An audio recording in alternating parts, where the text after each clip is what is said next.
에베소서 4장 32절. 우리 한 절만 우리 다 찾으셔서 함께 같은 목소리로 함께 읽습니다. 시작. 서로 친절하게 하며 불쌍히 여기며 서로 용서하기를 하나님이 그리스도 안에서 너희를 용서하심과 같이 하라. 아멘. 제가 중고등학교 다닐 때 음악 교과서에 실렸던 노래 가운데 하나가 이별의 노래라고 하는 그 노래가 있습니다. 이렇게 시작해요. 기러기 우러에는 하늘 구만리. 제가 원래는 진짜 노래 잘하거든요.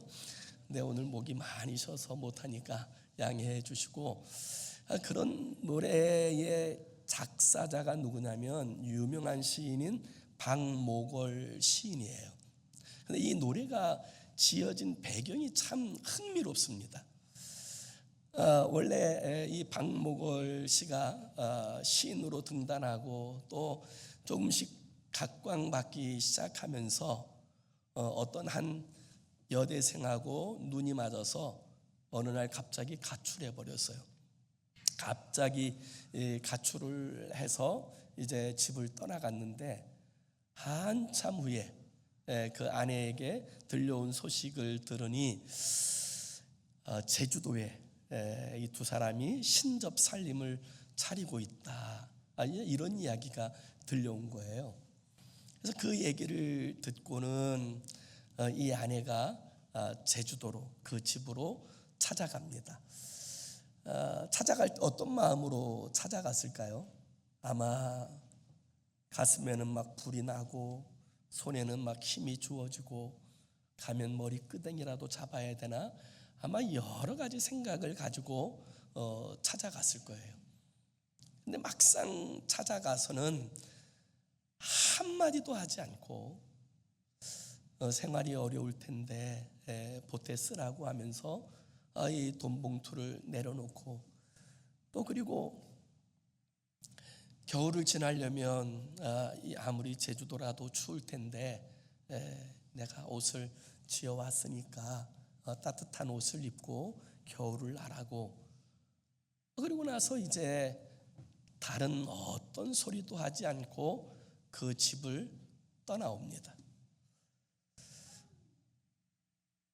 그 아내가 떠나가고 나니까 이 두 사람은 아무 말도 하지 않았어요. 말할 수가 없었어요. 너무나도 충격적이었고 너무나도 감동적이어서 아무 말도 못하고, 그리고는 두 사람이 그 자리에서 이제는 헤어지기로 결정합니다.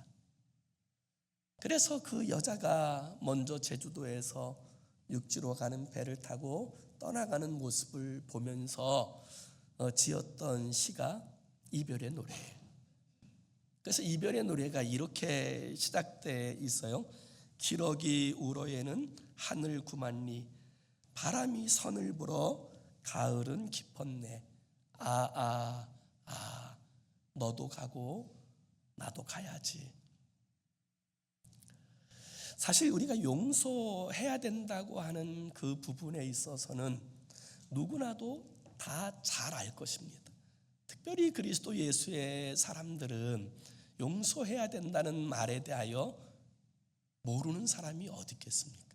그런데 문제는 이 용서하기 위해서는 내 감정이 죽고 내 자아가 죽어야 온전히 가능한데, 우리는 자꾸 이 감정에 지고 이 자아에 져서 온전한 용서를 나타내지 못하고 살아갈 때가 많이 있는 것입니다.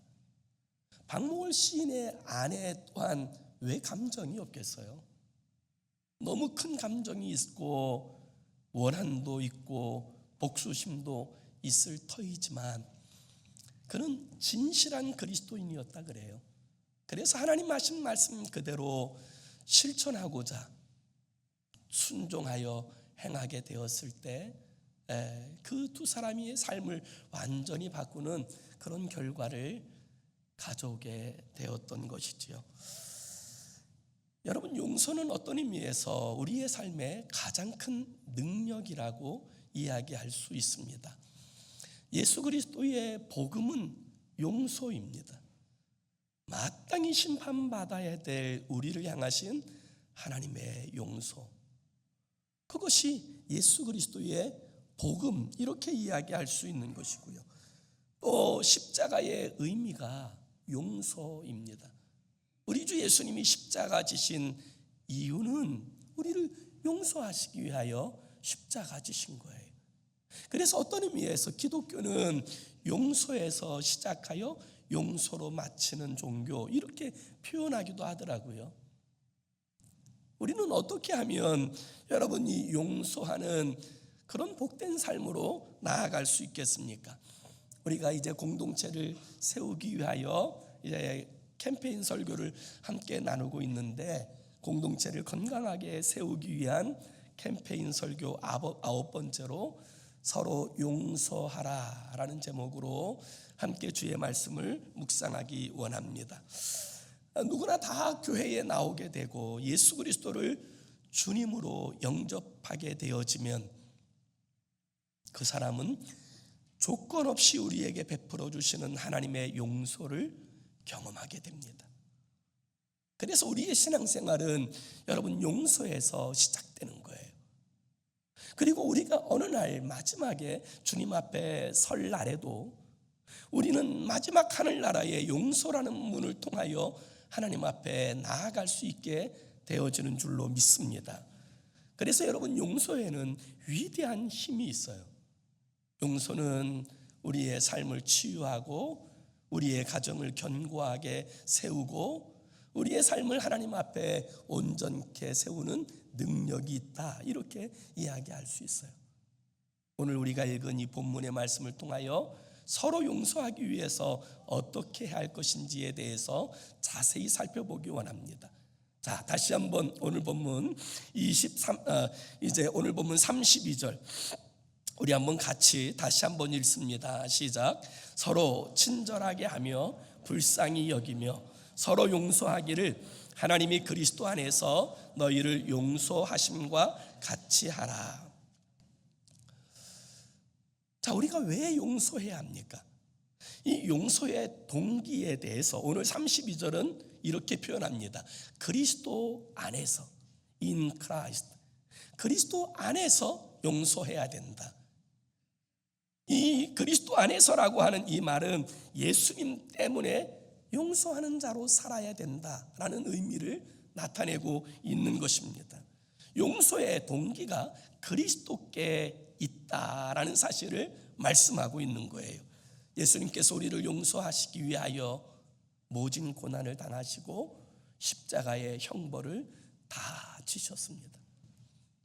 우리의 입장에서는 용서가 거저받은 것처럼 여겨질지 모르지만 우리 주님께서 우리를 용서하시기 위하여 그분은 십자가의 고난을 다 당하셨습니다. 그래서 주님의 입장에서 볼 때 그 용서는 엄청난 값을 지불하고 우리에게 베풀어 주신 용서라고 이야기할 수 있습니다. 왜 사람들이 서로의 조그만 일에도 용서하지 못할까요? 그 이유는 우리 주 예수님께서 우리에게 베풀어 주신 이 용서가 얼마나 엄청난 값으로 치루어진 용서인지 이 사실을 잘 알지 못하기 때문에 그렇습니다. 주님께서는 우리에게 이 용서에 대해서 아주 중요한 말씀을 가르치십니다. 마태복음 18장에 보면 베드로가 예수님께 나와서 이렇게 이야기합니다. 형제를 몇 번 용서할까요? 그때 주님께서 베드로에게 충격적인 말씀을 하세요. 70번씩 7번이라도 할지니라. 이 말은 끝까지 용서하라, 이렇게 말씀하신 거예요. 그리고 나서 주님께서 우리에게 주신 아주 중요한 비유의 말씀이 계세요. 어느 한 사람이 1만 달란트를 빚졌습니다. 그래서 그 빚으로 말미암아 아내와 자식들, 본인 모두가 다 팔려가고 엄청난 고난에 놓여질 처지에 있은 그가 주인에게 간곡하게 용서를 구하자 주인은 그 1만 달란트를 다 탕감해 주었습니다. 1만 달란트를 탕감받은 그가 이제 밖으로 나오게 되자 자신에게 100데나리온 빚진 자를 만나게 되었습니다. 100데나리온 빚진 자가 자신을 용서해 달라고 요청했지만 그 용서를 거절하고 감옥에 집어넣게 되어졌던 거지요. 자, 여기서 우리는 1만 달란트와 100데나리온의 가치의 차이를 돌아볼 필요가 있습니다. 한 데나리온은 노동자의 하루 품삯입니다. 그래서 100데나리온은 100일치의 품삯, 결코 작은 것은 아니겠지요. 그러나 달란트로 비교해 보았을 때는 한 달란트가 6,000데나리온입니다. 그래서 1만 달란트라고 이야기할 때는 6천만 데나리온이고, 이것을 날짜로 따진다고 하면 16만 년 동안 아무것도 쓰지 않고 모아야 가능한 금액이 1만 달란트예요. 기하급수적인 엄청난 금액을 표현하여서 말씀하는 것이죠. 그 엄청난 것을 탕감받은 그가 그것과 비교해 아무것도 취급되지 않을 수 있는 그 문제를 용서하지 않는 이야기는 어쩌면 저와 여러분들의 이야기 아니겠습니까? 예수님의 십자가의 핏값으로 용서받고 구원받은 우리가 정작 우리의 이웃의 잘못에 대해서는 여지없이 비난하고 정죄하고 무너뜨리려고 한다면, 그는 주님께서 우리에게 베풀어 주신 이 용서의 영광에 대해서 바로 알지 못하는 사람이라고 이야기할 수 있을 것입니다. 여러분에게 한 장의 사진을 좀 보여주려고 하는데요, 아마 여러분들도 이 사진은 보았으리라고 생각합니다. 1972년 베트남 전쟁이 한참이던 그때 종군 기자였던 AP통신의 닉 우트라고 하는 기자가 한 장의 사진을 찍습니다. 이 사진에 나오는 이 벌거벗고 뛰는 여인이 김푹이라고 하는 그 당시 9살 된 여자아이였어요. 베트남에서 전쟁이 한참일 때, 이제 1972년 6월 8일에 그 트랭방을 중심으로 해서 일본 국도를 차지하기 위해서 베트남과 베트콩이 격렬한 싸움을 할 때 미군은 아파치 헬기를 동원해서 각 마을에 이제 네이팜탄을 쏘면서 이 불바다로 만들기 시작했습니다. 그때 이 아이가 3도 화상을 입고 살기 위해서 그 마을에서 뛰어와서 도망치는 그 모습이 니구트라고 하는 이 기자에게 사진이 찍혔고, 이 사진은 그 당시에 풀리처상을 수상할 만큼 전 세계에 굉장한 반향을 일으켰습니다. 그래서 반전 운동이 일어나기 시작하면서 2년 후에 베트남 전쟁이 종결하게 되어졌던 거지요. 이 아이는 자신은 아무런 잘못도 없는데 자신에게 이렇게 엄청난 아픔과 고통을 가져다 준 사람에 대한 분노와 원한을 가지고 있었습니다. 어떻게 할 수 없는 이 분노와 원한 가운데 살고 있던 그가 카나다로 망명하면서, 그리고 그곳에서 예수님을 만나면서 자신을 향하여 그와 같이 행하였던 사람들에 대해서 용서하기로 결심합니다. 그리고 그가 자신의 그 이제 일들에 대하여 용서하겠다고 선언하면서부터 그는 유엔의 명예대사로서 반전과 또 이제 이 평화를 위한 그와 같은 사역을 감당하는 사람이 되었어요. 그런데 이제 그 당시에 1972년에 그곳에서 아파치 헬기를 몰던 한 사람이 있습니다. 존 플리머라고 하는 사람이에요. 이 존 플리머라고 하는 사람이 그 여인의 그 아이의 사진을 보고 나서 너무 큰 충격을 받고 죄책감을 갖기 시작했습니다. 그리고 20년 동안 그는 엄청난 죄책감 가운데서 그 아이를 만나면 사과해야 되겠다 결심하고 사방으로 찾으러 다녔지만 결국 찾지 못한 채 그의 삶은 황폐해지기 시작했어요. 20년 동안 2번의 결혼에 실패하고 그리고 알코올 중독자가 되었습니다. 그러다가 1996년에 메모리얼 데이 때 베트남 전쟁에 참전했던 사람들의 모임이 워싱턴에서 있다라는 이야기를 듣고 이 모임에 참전하기 위해 워싱턴으로 날아왔다가 그곳에서 킴푹을 처음으로 보게 됩니다. 반전에 대하여 연설하고 있는 킴푹을 보자마자 그는 미친 듯이 사람들을 여지없이 밀어내면서 제일 앞으로 달려나갔습니다. 그리고는 내가 그 당시에 당신을 그렇게 만들었던 아파치 헬기 조종사입니다 이야기합니다. 그 이야기를 읽고 있던 킴푹은 아무 말 없이 그를 껴안아주지요. 그러자 그는 이렇게 이야기합니다. 잘못했습니다. 그때 이 킴푹이 이 존 플리머에게 한 이야기가 굉장히 많은 사람들에게 회자되었는데요, 그는 이렇게 이야기했습니다. 괜찮습니다. 나는 당신을 용서하였습니다. 주 예수님이 나를 용서하신 것 같이 나도 이미 당신을 용서하였습니다.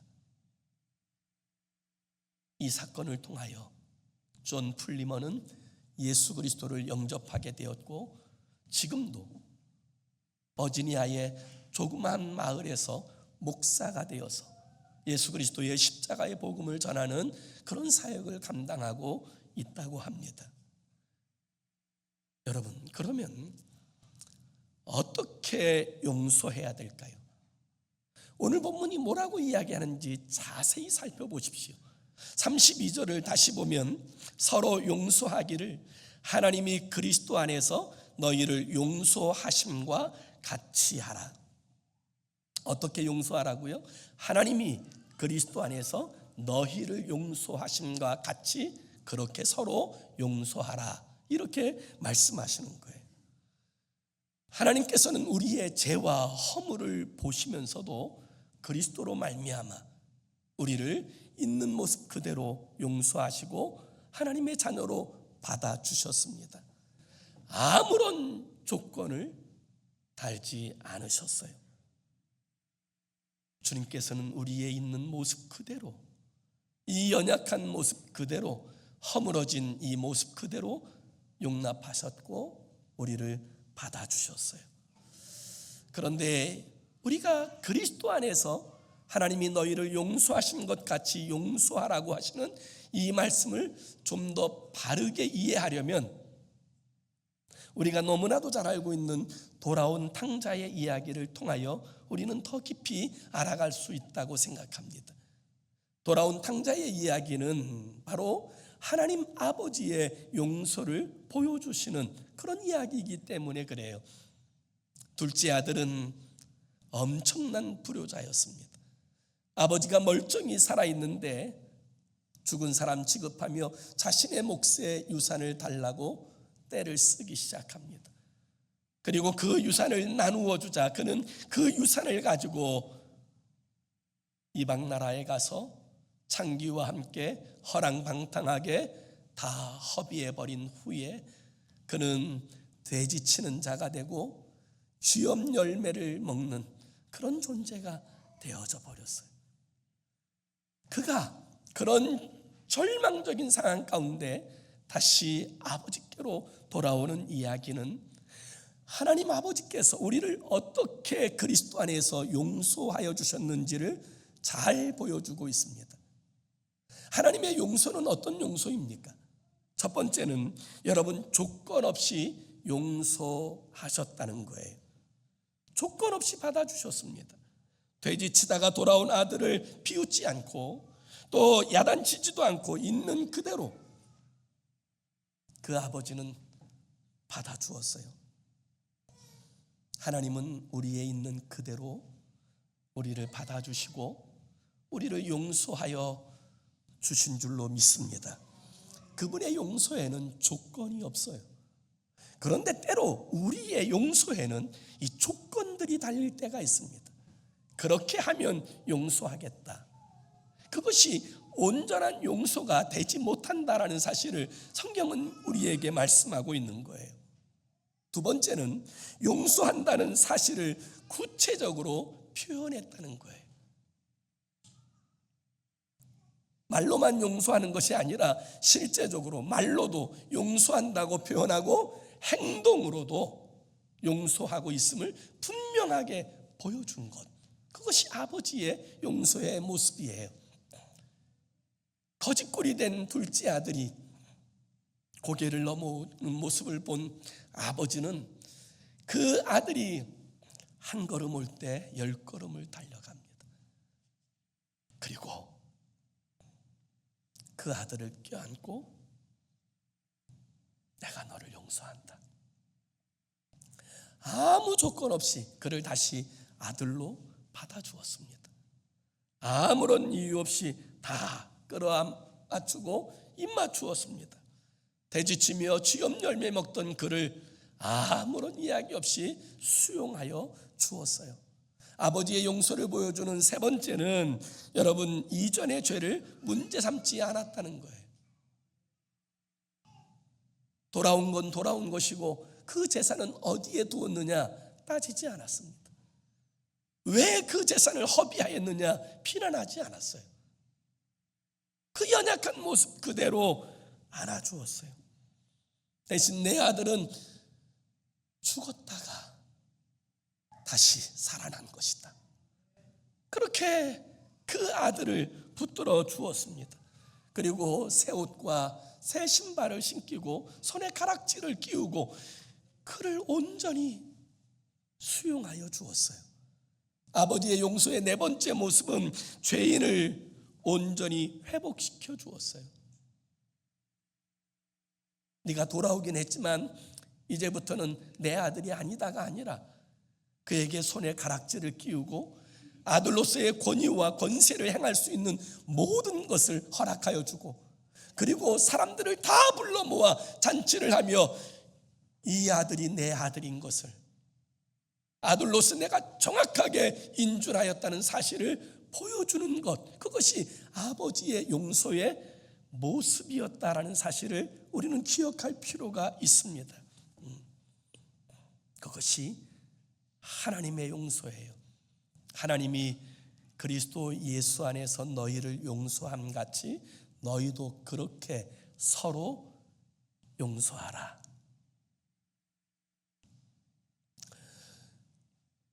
우리 주님은 우리를 철저하게 용서하셨습니다. 우리 주님께서 우리의 용서를 위하여 고난당하실 때에도 자신의 왼손목에 못을 박는 그 모습을 보면서 아버지, 지금 저들이 하는 일이 무엇인지 알지 못하는 까닭입니다. 그를 용서하여 주옵소서 구하였어요. 머리에 가시관을 씌우고 조롱하고 침뱉는 그들을 향해서도, 두 발을 모으고 묶은 다음에 그곳에 대못을 박는 그들을 위해서도, 십자가에 매달린 채 그간의 영상들이 필름처럼 지나갔을 것입니다.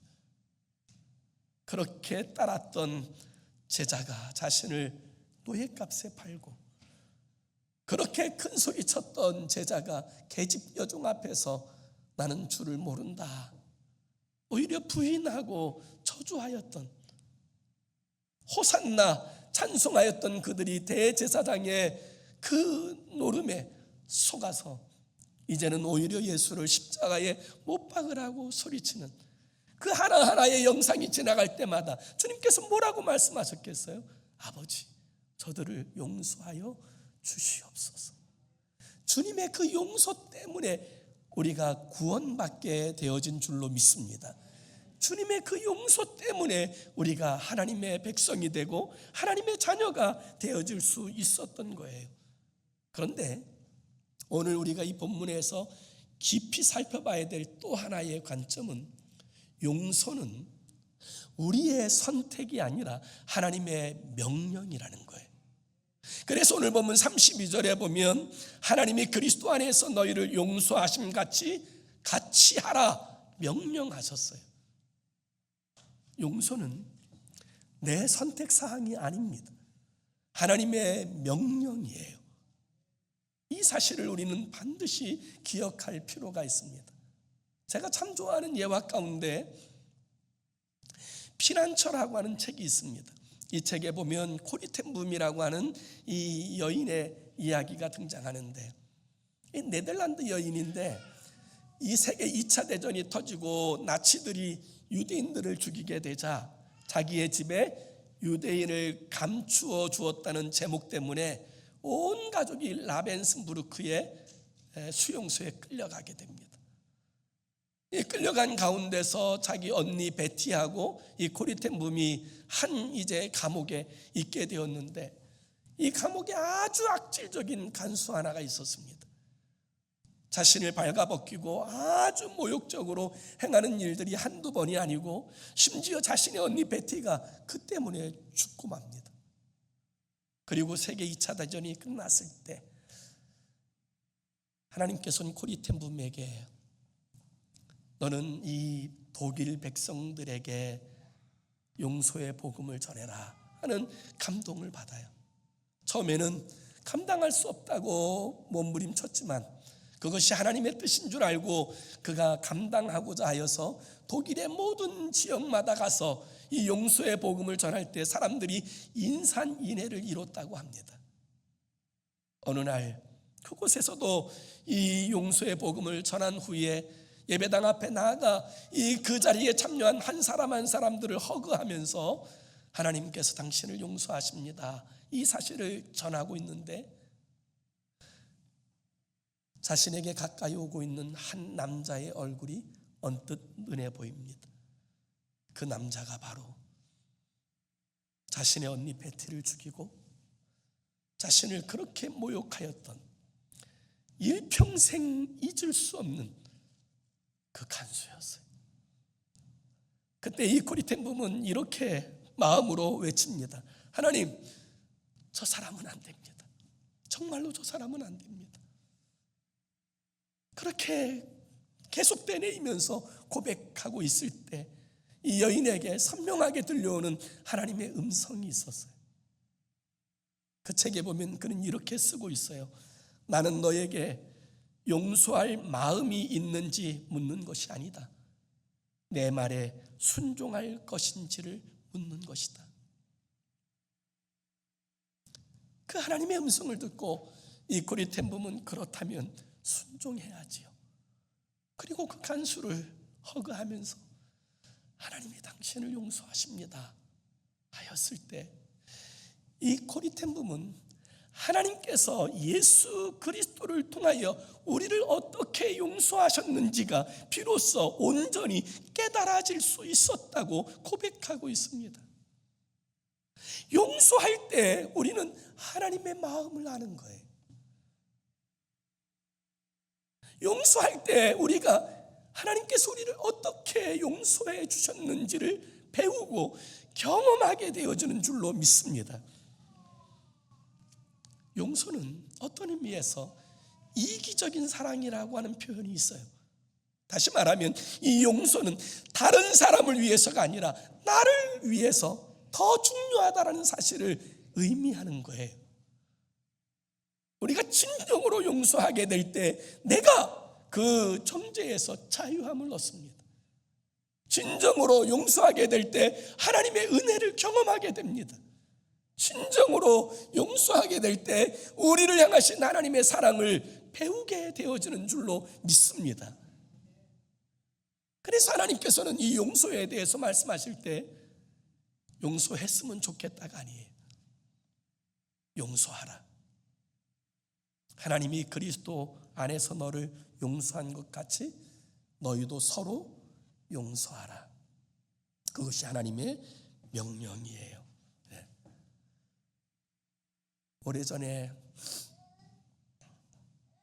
미국 대통령 가운데 지미 카터 대통령이 하버드 대학교에서 강연을 하였을 때 강연이 다 끝나고 나자 한 학생이 손을 들고 이렇게 질문했다고 합니다. 대통령께서는 어떻게 그렇게 인고 부부가 되셨습니까? 이렇게 질문했어요. 그러자 카터가 이렇게 대답합니다. 우리의 결혼 생활의 30%는 사랑이고 70%는 용서입니다. 이렇게 대답을 했어요. 그 대답을 듣고 있던 그 순간에 로잘린이, 그 지미 카터의 아내가 마이크를 빼앗더니 이렇게 다시 정정하였어요. 아니요, 우리의 결혼 생활에 있어서 10%가 사랑이고 90%가 용서입니다. 그때 그 자리에 있었던 사람들이 모두 다 웃었고 그 이야기가 많은 사람들에게 회자되었어요. 여러분, 용서가 없는 가정을 상상할 수 있습니까? 용서가 없는 교회를 상상할 수 있습니까? 하나님은 우리가 용서의 사람이 되어서 하나님께서 세우신 그 땅을 하나님의 나라로 세워가기를 원하시는 줄로 믿습니다. 우리 모두가 진정한 용서의 사람, 하나님께서 그리스도 안에서 너를 용서한 것 같이 너희도 서로 용서하라 하신 이 말씀을 붙들고 용서를 나타내는 누구보다도 가까운 내 남편, 내 아내, 내 사랑하는 자녀, 그리고 내 부모를 용서할 줄 알고 또 우리의 사랑하는 우리 교우들을 용서할 줄 아는 용서의 공동체를 세우는 저와 여러분의 삶이 되기를 예수 이름으로 축원합니다. 기도합시다. 우리 함께 같이 기도하기 원합니다. 이렇게 기도했으면 좋겠어요. 주님 닮은 용서의 사람이 되게 하시고 용서의 말씀에 순종하게 하옵소서. 용서는 우리의 감정에, 하나님께서 감정의 여부에 따라 행하라고 말씀하지 않으셨어요. 용서하라고 말씀하셨어요. 용서해야 네가 산다. 용서해야 승리할 수 있다. 오늘 우리들의 삶의 자리에 나도 알지 못하는 사이에 원한처럼 아픔처럼 쌓여있는 사람들이 있다면 주님 이 시간 그리스도 예수의 십자가 앞에 나아가 못 받고 용서하게 하시고 내려놓게 하시고 사랑하게 하시고 회복시키는 우리의 삶이 되게 해달라고 함께 합심으로 기도하겠습니다. 살아계신 하나님 아버지, 오늘 우리의 마음속에 아버지 하나님 아직도 용서하지 못하는 사람들이 있습니까? 아직도 아버지 내 마음에 상처가 있습니까? 주 예수의 이름으로 아버지 용서하게 하시고 아버지 조건 없이 아무것도 따지지 않고 아버지 하나님 철저하게 용서하게 하여 주옵소서. 그리하여 아버지 하나님께서 우리를 그리스도 안에서 용서하신 것 같이 그로 말미암아 우리에게 주신 그 구원의 영광이 무엇인지 바로 알게 하셔서 우리의 삶이 용서의 삶이 되게 하시고 우리 주님을 보여주는 거룩한 삶이 되도록 우리 하나님 축복하시고 인도하여 주시옵소서. 다스려 주시옵소서. 함께하여 주시옵소서. 예수님의 이름으로 기도합니다. 아멘. 사랑하는 주님, 주님께서는 우리가 용서의 사람이 되기를 원하십니다. 하나님께서 그리스도 안에서 너를 용서하신 것 같이 너희도 서로 용서하라고 말씀하신 주님, 아버지 이 말씀 붙들고 온전히 용서하는 진정한 용서의 사람이 되게 하여 주옵소서. 예수 그리스도의 이름으로 기도 올리옵나이다. 아멘.